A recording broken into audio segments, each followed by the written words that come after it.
So for the summer fruits cake, it's a very light whisked sponge, completely fat-free at this point. So we whisk up the eggs and the sugar until they're really, really thick and creamy. You should be able to write your name in the foam with the whisk. Then I fold in plain flour, so there's no raising agent except just the air that's been whisked into the eggs and the sugar. And once it's all folded together, I'm going to tip it into a 9-inch, 23-centimetre cake tin and bake it. 180 degrees. Open the door, throw it in.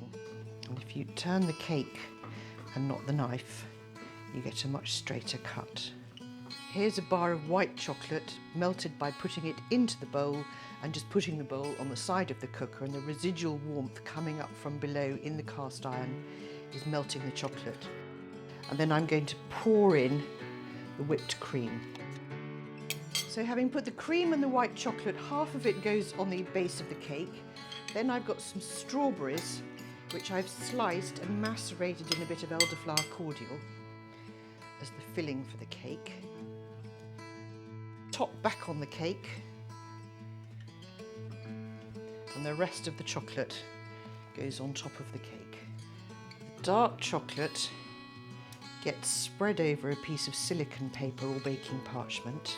The baking parchment is long enough to go around the cake with a little bit extra, but not too much extra. Now you take a really deep breath, and it's a one movement and it's quite quick. You just pick up the paper with the chocolate on and you wrap it around the outside of the cake. And don't worry if it doesn't look too perfect. It's meant to look homemade. So here is the chocolate cake come out of the fridge. The chocolate's set, it's nice and firm. You can hear it's solid, so I know it's going to be absolutely fine. I'm going to peel off the paper, put in some fruit. I've got a mixture of strawberries, blueberries and raspberries. Any fruit that you've got to hand will do. A bit of icing sugar at the end to show we've made an effort.